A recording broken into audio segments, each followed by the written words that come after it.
Então sejam todos muito bem-vindos a essa série de vídeos que eu preparei para aquelas pessoas, principalmente que estão interessadas em voltar à universidade, fazer um mestrado, mas já estão fora da universidade há um tempo, não sabem como se reaproximar, não sabem buscar orientador, não sabem escolher linha de pesquisa. Às vezes a pessoa não sabe nem se de fato ele quer fazer um mestrado. Então vamos explicar aqui o que é o mestrado, quais os caminhos para iniciar o mestrado, ver se desperta o desejo de alguém fazer um doutorado, uma vez que o mestrado é o caminho para que nós façamos um doutorado, e por aí vai.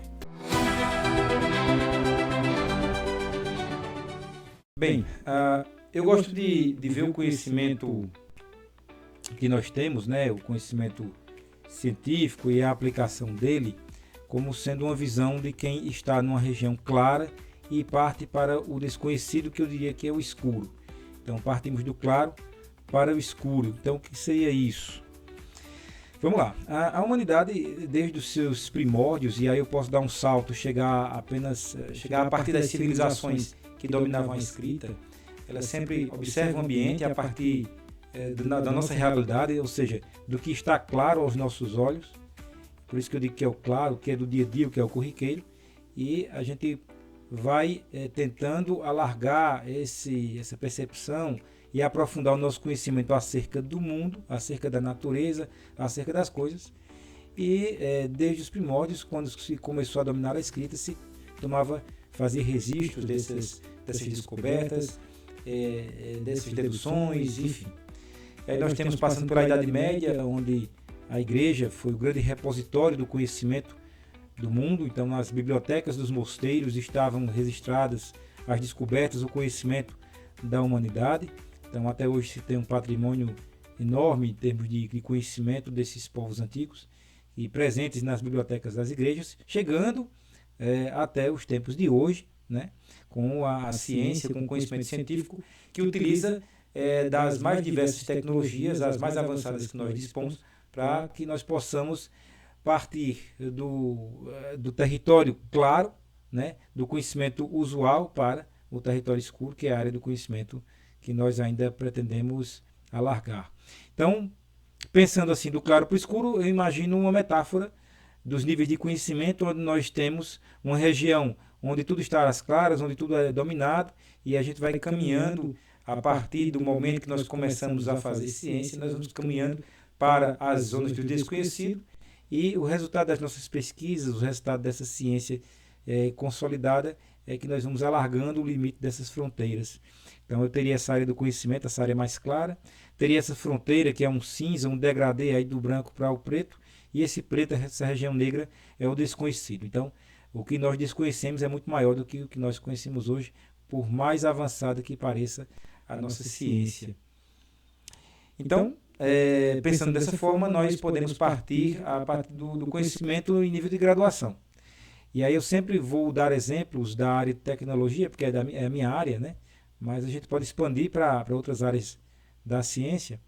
Mas ali na graduação, nós temos um conhecimento consolidado. Nós estamos aprendendo uma base de conhecimento que já é consolidada pela literatura. No caso da engenharia, a gente vai utilizar os livros clássicos de engenharia, a matemática clássica, vamos utilizar a física clássica, vamos utilizar normas, etc., para aprender esse ofício. É mais um trabalho de aprender um novo ofício que nós poremos em prática uma vez bacharéis, uma vez graduados. Então as ideias são mais claras, as ideias são diretamente aplicadas, temos aplicações diretas do conhecimento científico que está sendo estudado. Os trabalhos finais, eles se aproximam mais da fronteira da ciência do conhecimento, mas a gente não avança muito desse conhecido. Por exemplo, o engenheiro, ele prefere, é mais seguro para ele trabalhar com normas, trabalhar em cima das normas. Então ele não vai estar inventando uma nova tecnologia, não vai estar inventando uma nova técnica. Ele trabalha mais com o que está disponível ao seu alcance. Isso não quer dizer que as empresas não possam fazer inovação, mas veja, às vezes a inovação que se vê é uma inovação tecnológica, ou seja, novos equipamentos, novos sistemas que utilizam de uma forma diferente de tecnologias já consolidadas. Ninguém está descobrindo um material novo, ninguém está descobrindo, fazendo algo totalmente inovador, rompendo com os paradigmas do que se conhece hoje. O foco é mais prático, né? O foco é na formação voltada para a prática profissional e a atuação no cotidiano da sociedade. E não só na engenharia, como em outras áreas também, né? No direito, na medicina, você vai estar sendo preparado para ser formado para atuar no cotidiano e na sociedade. Bem, no caso do mestrado, a gente já começa a avançar um pouco mais, né? Nós vamos trabalhar numa zona de transição entre o conhecimento consolidado e o desconhecido. Então, aquela área cinza, aquela borda da fronteira do conhecimento. No caso do mestrado, a pesquisa científica tem como objetivo desenvolver em nós a capacidade de utilizar o método científico. Então, enquanto um bacharel ele não tem essa prerrogativa, essa necessidade de utilizar o método científico para desenvolver algo novo, porque não se faz muita ciência, no caso do mestrado eu vou aprender a utilizar o método científico, porque ele vai ser a ferramenta que eu vou utilizar para fazer minhas descobertas. Dessa forma, inclusive, a gente pode entender que no mestrado nós somos mais cobrados pelo uso do método. Então, no mestrado não existe uma exigência muito grande por inovação. Tanto que, no caso do mestrado, na área de engenharia, não existe uma exigência de conseguir patentes, etc. É mais o bom uso do método científico. Isso gerará algumas publicações, gerará alguns resultados acadêmicos, mas é pelo bom uso do método científico. O método esse que eu vou utilizar, tomando como base uma pesquisa que de repente veio de um doutorado, né? E a partir dessa pesquisa de doutorado, eu vou utilizar o método para, por exemplo, digamos que uma pesquisa de doutorado, ela desenvolveu um novo método de cultivo de uma hortaliça de alface. E aí, no meu mestrado, eu vou tentar utilizar aquele método que foi criado no doutorado para tentar reproduzir isso no cultivo de espinafre. Tá? Um exemplo. Então, vai ser baseado no rigor do método científico que está sendo utilizado.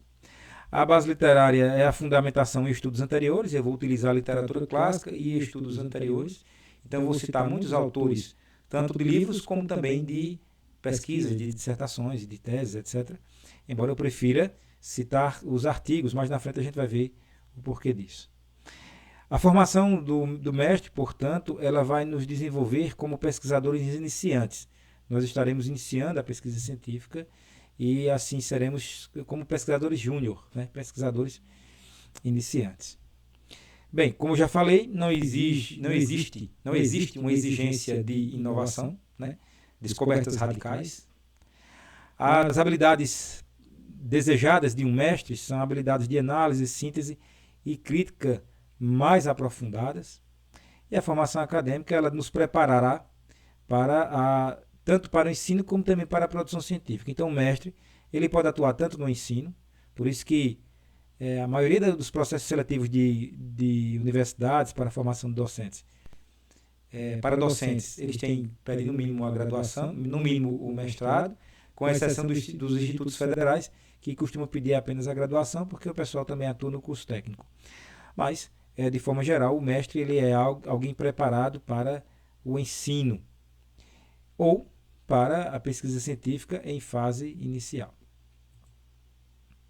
No doutorado, nós já fazemos um aprofundamento, né? Nós estaremos tentando alargar essa fronteira do conhecimento. A pesquisa é mais avançada, essa pesquisa ela explora o desconhecido, ela vai avançar por águas mais profundas.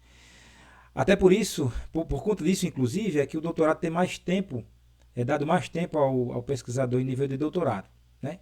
Enquanto o mestrado são 2 anos, doutorado 4 até 5 anos é permitido.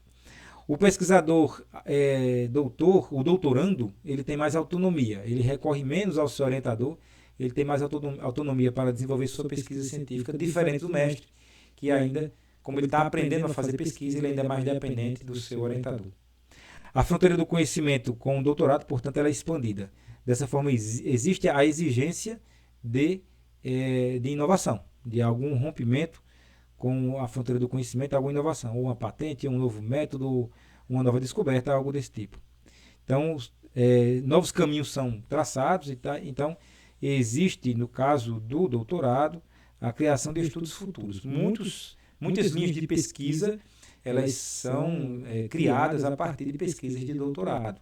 E aí os mestrandos que vierem por seguinte, eles assumirão essa linha de pesquisa decorrência de pesquisa de doutorado. Bem, concluindo esse primeiro vídeo, essa primeira etapa, nessa jornada do conhecimento, cada nível tem um papel essencial no avanço do saber.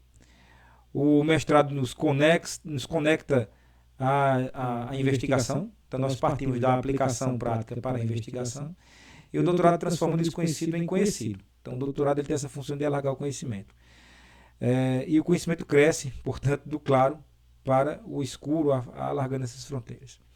Esse primeiro vídeo é bem introdutório, com conceitos bem básicos. Pode ser que alguém que esteja assistindo aqui ache a coisa mais chovendo molhado, mas é porque eu digo a vocês, quando terminei minha graduação, eu não sabia disso.